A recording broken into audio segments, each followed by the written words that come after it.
எந்த நிலையை இறப்பின் பின் அடைகிறது அப்படிங்கிற கேள்வியில முதல்ல ஆத்மா எந்த நிலையும் அடைகிறதும் இல்லை, அடைய வேண்டிய அவசியமும் இல்லை ஆத்மாவுக்கு. ஆத்மா என்பது அதனால அதை பத்தி கவலையே வேண்டியில்லை. அப்படின்னா ஆத்மான்னா என்னன்னா அண்டத்துல இயங்குற ஒரு சக்தியை எப்படி இறைவன் சொல்றோமோ பிண்டத்துல அதே சக்தி இயங்கும் போது அதுக்கு பேர் தான் ஆத்மா. இங்க ஆத்மான்னா ஆவின்னு நினைச்சிட்டு நிக்கிறது எல்லாமே மொழி ரீதியான பிழை, தத்துவ பிழை, அவ்வளவுதான். சரிங்க. அப்ப சரீரம்ங்கிறது வேற. நம்முடைய பரு உடல், சூக்கும உடல், காரண உடல், அதுக்கு பிறகுதான் அதனுடைய உள்தன்மையில தான் எங்கும் வியாபகமா இருக்கின்ற இந்த உயிர்விருப்பான ஆத்மா. ஒரு கண்ணாடி பாட்டில், பெரிய கண்ணாடி பாட்டில எடுத்து மூடியை அடைச்சி அதுக்குள்ள இன்னொரு பாட்டில போட்டு அதுக்குள்ள இன்னொரு பாட்டில போட்டு இந்த கடைசியா உள்ள அந்த கடல் நீரை உள்ள வச்சுட்டு இப்ப கடல்ல போட்டுருங்க. கடல்ல வெளியே இருக்கிறதும் அதே நீர் தான், உள்ள பாட்டிலுக்குள்ள இருக்கிறதும் அதே நீர் தான். ஆனா இடையில ஒரு 3 பாட்டில் இருக்கு இல்லையா, அது போலதான் இது. நாம் எங்கும் நிறை பூரண பொருளோடு பொருளாக நிறைந்தே இருக்கிறோம்.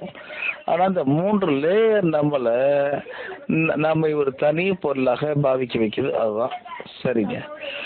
இப்ப ஆவி என்பது ஜீவகாந்த உடம்பு, காரண உடல், இதுதான். இப்ப பதிவுகள் எல்லாம் ஆத்மாக்குள்ள இருக்கிறது இல்ல, இந்த காரண உடல்லையும் சூக்கும உடல்லையும் தான் இருக்கும். சரிங்க. இப்ப அவைகளுக்கு உணர்வு உண்டா? நிச்சயம் உண்டு. நீங்க சூக்கும பயணத்துல கூடை விட்டு கூடு பாயும் போதோ இந்த உடம்பு விட்டு நகரும் போது உங்க உடம்பு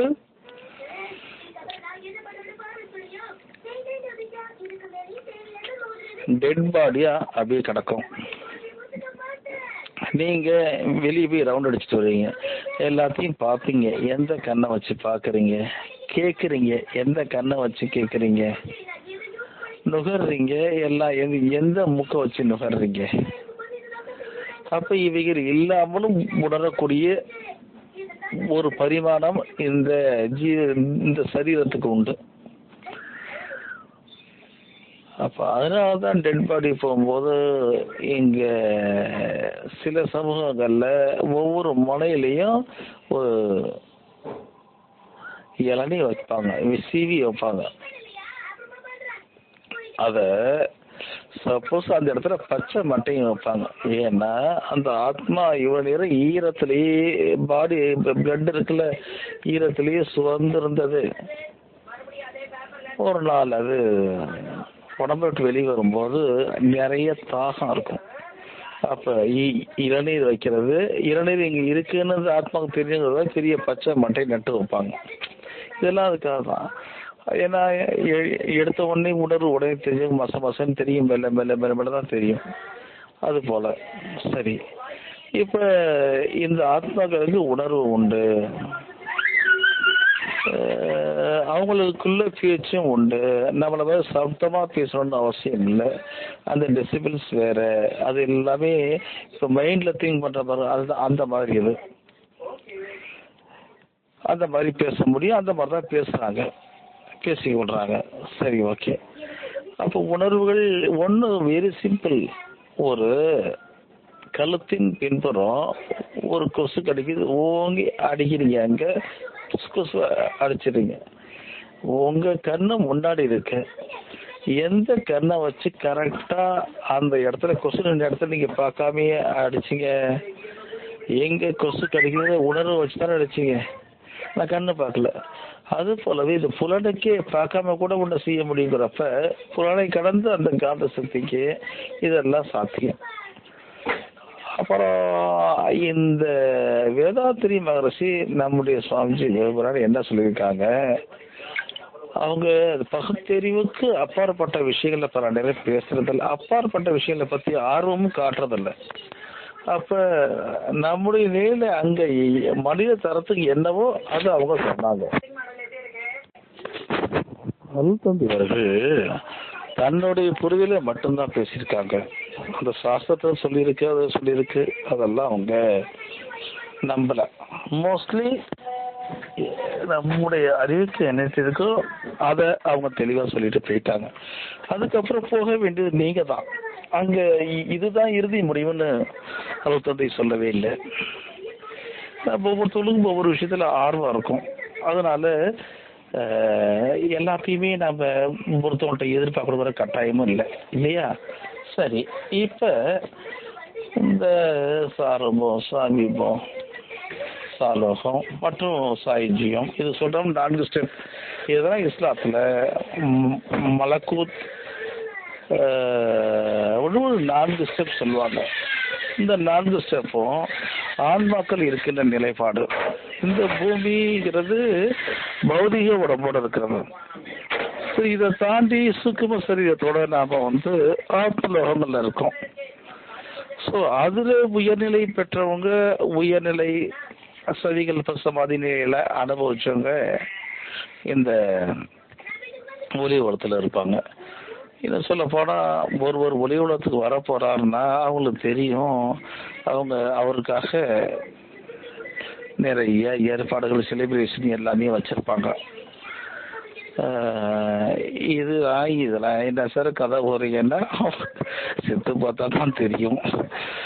சில நேரம் நம்ம சூக்கம் உடம்போட போகும்போது அந்த நேரக்குள்ள போக முடியறதில்லை, உள்ள விட மாட்டாங்க, தடுக்கப்பட்டு ரிவர்ஸ் ஆயிடுவோம்.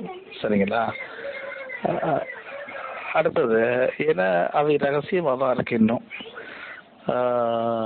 அதுபோல அதை பற்றிய வர்ணனைகள் நிறைய பைபிள்ல, குரான்ல, கருட புராணத்துல எல்லா தரத்துலையும் இருக்கு. மேரேஜ்லாம் அப்படின்னு இல்லை, அதாவது அவங்க உயர்நிலையில இன்னும் காரண கண்ம வினைகளை கழிக்கிறதுக்காக பல காலம் அவங்க வாழ்ந்துட்டு டோட்டலா அதையும் தொடச்சிருவாங்க. அதுக்கு அங்க உயர்நிலை குருமார்களா அங்க பல பேர் அமைவாங்க. அது இந்த ஸ்டெப்பெல்லாம் தாண்டியது. அது என்ன சொல்ல போனா இங்கே நம்ம பாபாஜி கேவுக்கு இந்த புறம் பாண்டவர் கேவ் போறதுக்காக நாங்க நடந்து போகும்போது பல நேரம் பல ரிஷிகள் தியானத்துல இருப்பதை நம்முடைய தூள கண்கள் அவங்க ஆர்வமா இருக்கிறத நல்லா உணர முடியும், பார்க்க முடியும்.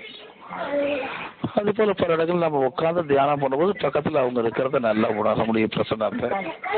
இதெல்லாம் உண்மைகள் தான். ஸோ அப்புறம் நாம எப்படி பருவடம்போட இருக்குமோ இதே போல இந்த தூளம் அல்லது நம்முடைய புலனுக்கு தட்டுப்படாத ஒரு தோட்டத்தில் இருக்கிற உயிரினமும் இருக்கு. இதுக்கு நம்ம ஏலியன்ஸ் பேர் வச்சிடும். அந்த மாதிரி மக்களும் வெவ்வேறு கிரகங்கள்ல இருக்காங்க இல்லையா? ஸோ இதுவும் வேற, இது அப்படியே வச்சிருவோம். ஏன்னா இடையே கூட வாட்ஸ்அப்ல நீங்க பாத்தீங்க ஒரு மின்னல் வெட்டுல ஒரு குதிரை பறந்து வானத்துல போறத, அதுல ஒரு உட்காந்துக்கிறத பாத்தீங்க இல்லையா? வாட்ஸ்அப்ல நிறைய இடத்துல வந்துச்சு. ஒரு 1.5-2 வருஷமா வந்துட்டு வச்சுங்களேன்.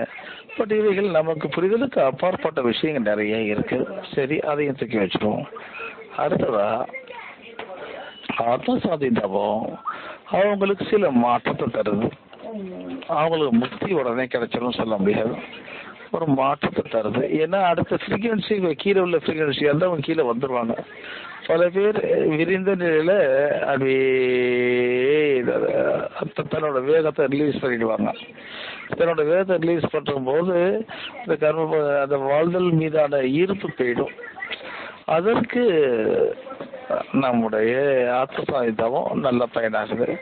அதுல பதிவு யாருக்கும் தொட்டாது. இது திறமையே என்ன பண்ண நல்ல தூரத்துல ஆழ்ந்து தியானம் முடிச்சுட்டு தோகசாந்தம் போயிட்டு நம்மளாங்க உடம்பை விட்டு அந்த உணர்வை நிலைப்படுத்திட்டு அதுக்கப்புறம் தான் அந்த ஆத்மாவை பிடிச்சி நம்ம மைண்டோட இழுக்கணும். அப்போ டக்குன்னு நம்மோடு இணைந்து கொள்ளும். அங்க போயிட்டு அதை சுத்தமா ரிலீஸ் பண்ண பிறகு அது தானா கரைஞ்சிரும். இதுல இந்த பதிவுகள் போயிட்டுலாம் சொல்ல முடியாது. இப்போ ஒருத்தவங்களுக்கு கருவாட்டு குழம்பு அப்படின்னா ரொம்ப ஆசை பிரியம், அது ஞாபகமாவே இருக்காங்க. நீங்க ஆத்மசாதித்தம் தர்றீங்க, அப்படி கொடுக்கும்போது அவங்களுக்கு இந்த அந்த பொருள் மீதான ஆசை அந்த உயர்நிலையில் இருக்கும்போது வந்துச்சுன்னா உடனே இங்க வந்துடுவாங்க. அப்ப அவரவர்கள் முக்தி பெற இந்த உடம்பை தான் வாகனம். இந்த உடம்பு இல்லைன்னா அது சாத்தியமே இல்லை. வாழ்க வளமுடன்.